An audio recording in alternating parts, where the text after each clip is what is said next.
ਜੀ अस्सलाम वालेकुम मेरे सारे भाइयों ਨੂੰ ਸਾਰੇ ਦੋਸਤਾਂ ਨੂੰ ਸਾਰੇ ਵੀਰਾਂ ਨੂੰ ਯਾਰ ਅੱਜ ਕੱਲ ਤੁਸੀਂ ਸਾਰੇ ਨਿਊਜ਼ ਸੁਣਦੇ ਪਏ ਹੋ ਵਾਕਿਫ ਹੋਗੇ ਕਿ ਯਾਰ ਪਾਕਿਸਤਾਨ ਦੇ ਹਾਲਾਤ ਬਹੁਤ ਹੀ ਖਰਾਬ ਹੋਏ ਪਏ ਆ ਕਿ ਪਾਕਿਸਤਾਨ ਦੇ ਦੇਖੋ ਕਿ ਇੰਨਾ ਮੁਆਸ਼ੀ ਤਾਕਤ ਲਿਹਾਜ਼ ਨਾਲ ਤਾਕਤਵਰ ਮੁਲਕ ਵੀ ਨਹੀਂ ਹੈਗਾ ਤੇ ਇਟਲੀ ਰੰਗੇ ਚਾਈਨਾ ਰੰਗੇ ਇਸ ਮੁਲਕ ਅੱਗੇ ਹਾਰ ਮੰਨ ਗਏ ਨੇ ਇਹ ਵਾਇਰਸ ਅੱਗੇ ਹਾਰ ਮੰਨ ਗਿਆ ਤੇ ਪਾਕਿਸਤਾਨ ਕੋਲ ਕੋਈ ਇੱਕ ਵੀ ਟੈਕਨੋਲੋਜੀ ਨਹੀਂ ਹੈਗੀ ਯਾਰ कि दोस्त साढ़े इमरान खान साहब ने सही गल किया है कि उन्हें गल सही की है। उन्हें कहा कि जिन्ना हो सके साढ़े को जिन्ने उस तरह के हालात कवर वास्ते कोई आलात या हाले मशीनरी वगैरह नहीं हैगी तो बेहतर है कि आप एक दूजे की हिफाजत करनी है। आप नहीं कर सकते हैं तो यार कौन करूँगा, कोई भी नहीं करूँगा।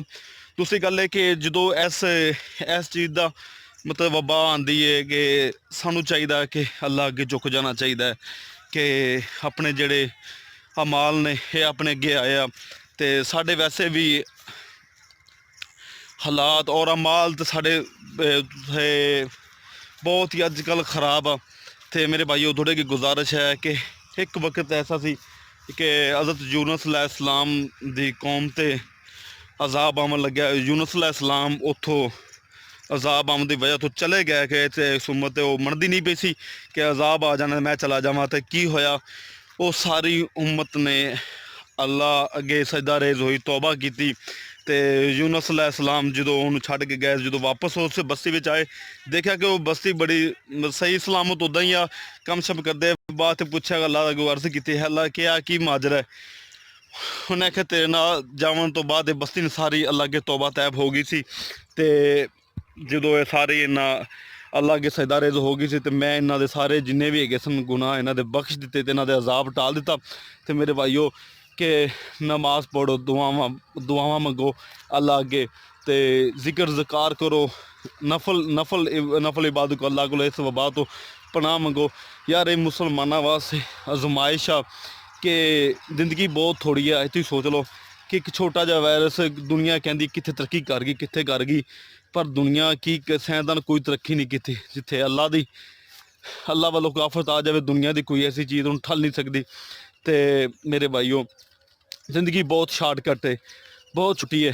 तो अल्लाह अगे तौबा तैब रहो और अल्लाह की इबादत करो। दूसरी गल है कि पाकिस्तान देखा कि हालात काफ़ी बहुत ज़्यादा ख़राब हो पाया कि जेडे मजदूर मजदूरी कर सकते सन वो मजदूर तो नहीं, मजदूरी नहीं जाते, घरी बैठे। लॉकडाउन होया पाया, कोई कारोबार सारे ठप्प हो पाया। इहदे विच आपां की कर सकने, आप ये कर सकने कि एक दूजे की मदद किवें कर सकने, आप गरीब बैठ के एक दूजे की मदद कर सकने।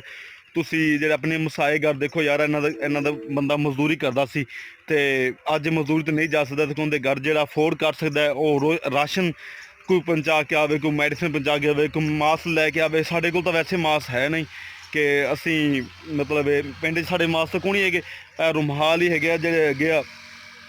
तो इंशाल्लाह मैं कल शहर चलना, कल मास्क लैके आवां अपने पिंड विच भी वरतावां दा ते अपने दोस्तां नूं भी देवां दा ते ज़रूर जी।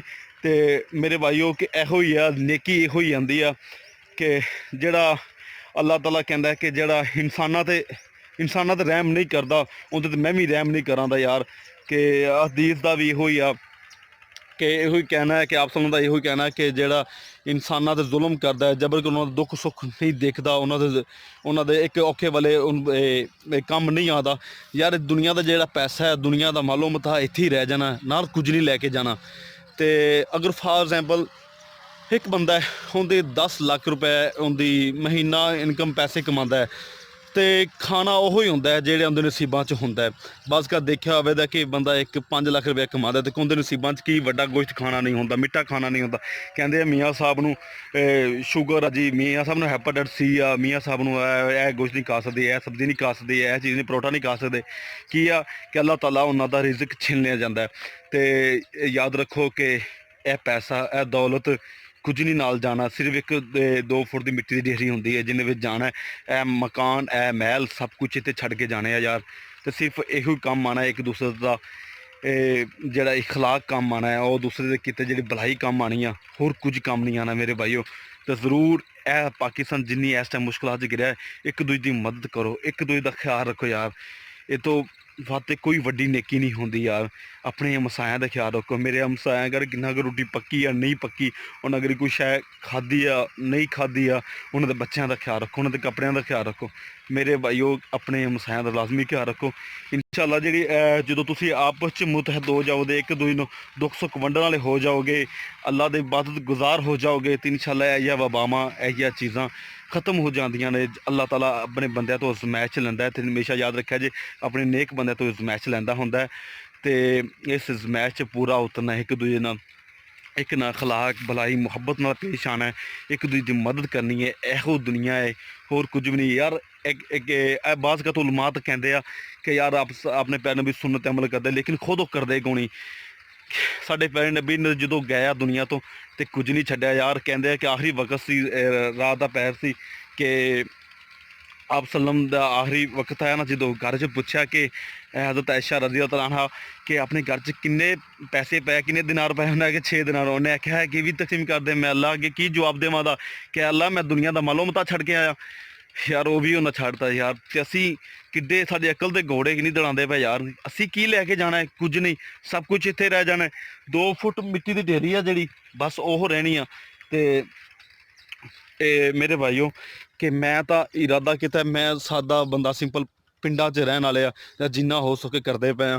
ਅਤੇ ਮੇਰੇ ਭਾਈਓ ਮੇਰੇ ਅੱਗੇ ਮੈਂ ਮੋਬਾਇਲ ਪਕੜਨ ਦੇ ਮੈਂ ਤੁਹਾਡੇ ਅੱਗੇ ਹੱਥ ਜੋੜ ਲਵਾਂ, ਅਤੇ ਮੇਰੀ ਪਲੀਜ਼ ਮੇਰੀ ਰਿਕੁਐਸਟ ਹੈ ਯਾਰ, ਮੇਰਾ ਮੈਸੇਜ ਪੂਰੇ ਪਾਕਿਸਤਾਨ 'ਤੇ ਪਹੁੰਚਾਇਆ ਯਾਰ। ਇੱਕ ਦੂਜੇ ਦੀ ਮਦਦ ਕਰਿਆ ਜੇ ਯਾਰ, ਆਪਣੇ ਮਸਾਇਆਂ ਦਾ ਖਿਆਲ ਰੱਖਿਆ ਜੇ, ਹੋਰ ਜਿੰਨੇ ਵੀ ਹਕੂਮਤੀ ਕਵਾਨੀਨ ਨੇ ਉਹਨਾਂ 'ਤੇ ਅਮਲ ਕਰਿਆ ਜੇ ਯਾਰ।